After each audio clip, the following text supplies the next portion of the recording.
देखिए, इस संसार में जो प्रेम से संभव है वह हिंसा से कभी संभव हो ही नहीं सकता। बाबा विश्वनाथ कॉरिडोर स्थित त्र्यंबकेश्वर हॉल में सब दिवसीय श्रीमद् भागवत कथा के अंतिम दिन शनिवार को हरिनाम संकीर्तन हुआ। एकादश स्कंद तथा द्वादशीय स्कंद में वर्णित ज्ञानप्रद एवं मुक्ति बोध पर कथाओं का श्रवण भक्तों ने किया। भागवत पाठ पारायण पर यज्ञादि संपन्न हुआ। व्यासपीठ पर विराजमान काशी धर्म पीठाधीश्वर स्वामी नारायणानंद तीर्थ जी महाराज ने भगवान श्री कृष्ण के वात्सल्य असीम प्रेम के अलावा उनके द्वारा किए गए विभिन्न लीलाओं का वर्णन कर वर्तमान समय में समाज में व्याप्त अत्याचार, अनाचार, कटुता, व्यभिचार को दूर कर सुंदर समाज निर्माण करने के लिए युवाओं को प्रेरित किया। तो आइए सुनते हैं, हमारे संवाददाता ने श्री गुरुवर से बात की। आइए सुनते हैं सीधे श्री स्वामी नारायणानंद तीर्थ जी महाराज जी को। नमस्कार दर्शकों, आप देख रहे हैं एसएस न्यूज और हमारे साथ में परम पूज्य शंकराचार्य जी विराजमान हैं और इनकी कथा विगत 6 दिनों से काशी विश्वनाथ मंदिर में चल रही है। जैसा कि सनातन वेद यात्रा मूल्य उद्देश्य के रूप में यह कथा हो रही है और हम महाराज जी से बात करेंगे कि क्या सनातन के मान बिंदु हैं और हम श्रीमद् भागवत को लेकर के अपने जीवन को कैसे उच्च स्तरीय स्थान पर ले जा सकें और अपने ज्ञान को बढ़ाने का प्रयास करें। पूज्य महाराज से। धर्म की अधर्म का, प्राणियों में विश्व का, हर हर महादेव। श्रीमद् भागवत जी भगवान की वांगमयी शब्दों की बनी हुई एक मूर्ति है। इसमें हमारी समस्त मनोवृत्तियों का वर्णन किया गया है कि मनुष्य की भावना उत्तम से उत्तम कोट बनाई जाए तो उसलिए उत्तम से उत्तम श्रवण होना जरूरी है। श्रीमद् भागवत के श्रवण करने से मनुष्य को ज्ञान की वृद्धि होती है और साथ ही साथ शुद्ध इच्छा होती है और शुद्ध कर्म होता है। तीनों की पवित्रता के लिए, धर्माचरण के लिए और ये श्रीमद् भागवत शास्त्र के श्रवण करने मात्र से ही मुक्ति और मोक्ष सुलभ हो जाता है।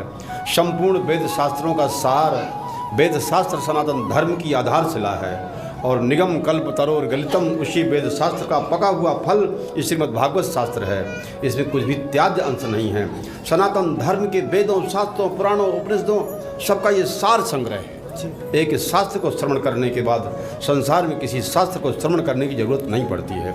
अपने आप में संपूर्ण है। ये 7 दिन श्रवण करने का विधान है। विधि पूर्वक जो श्रवण करता है तो श्री सुखदेव जी कहते हैं कि राजा परीक्षित इसमें प्रमाण है और सूत जी भी कहते हैं कि मैंने अपनी आँखों से देखा है कि राजा परीक्षित की मुक्ति हो गई। तो मुक्ति शास्त्र है ये और संपूर्ण विश्व के प्राणियों को भय से, दुख से, शोक से, संपूर्ण विश्व की मानव जाति को और पाप तापों से मुक्त करने के लिए इस पृथ्वी पर श्रीमद् भागवत शास्त्र सुलभ है और हम उसका लाभ नहीं ले पाते हैं और लोग फिर दुखी हो रहे हैं, अशांत हो रहे हैं, बार बार और जन्म मरण की पीड़ा में जा रहे हैं। अगर मानव समाज को इनसे मुक्त होना है तो श्रीमद् भागवत शास्त्र का आदर करना पड़ेगा, श्रवण करेगा।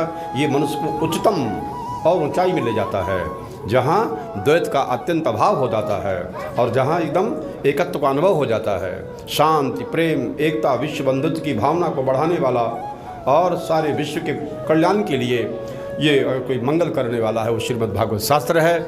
आज इसकी पूर्णाहुति है। आप सबको बता दीजिए कि इसको हमेशा श्रवण करते रहें, इसका गायन करते रहें और ये सब मनुष्य के लिए कल्याणकारी, मंगलकारी है। इस पृथ्वी पर ये भागवत एक अमृत है, इसका पान करके मनुष्य अमर हो जाता है। श्रीमद् भागवत कथा के रस को पा करके श्रोतागण मंत्र मुग्ध हो गए। देखिए, कथा के 7वें एवं अंतिम दिन भगवान श्री कृष्ण के सर्वोपरि लीला श्री रास लीला, मथुरा गमन, दुष्ट कंस राजा के अत्याचार से मुक्ति के लिए कंसवध, कुब्जा उद्धार, रुक्मिणी विवाह, शिशुपाल वध एवं सुदामा चरित्र का वर्णन कर लोगों को भक्ति रस में डुबो दिया। आरंभ में व्यासपीठ की आरती मुख्य यजमान के रूप में जैन उपाध्याय, अरुण दुबे, सुभद्रा, रघुवर प्रसाद शुक्ल, शंकर, रुक्मिणी, परमानंद मिश्र, श्यामधर तिवारी, अभिषेक मिश्र जो मुंबई से आए हुए थे, चंद्रभान शिव कुमार आदि के द्वारा किया गया।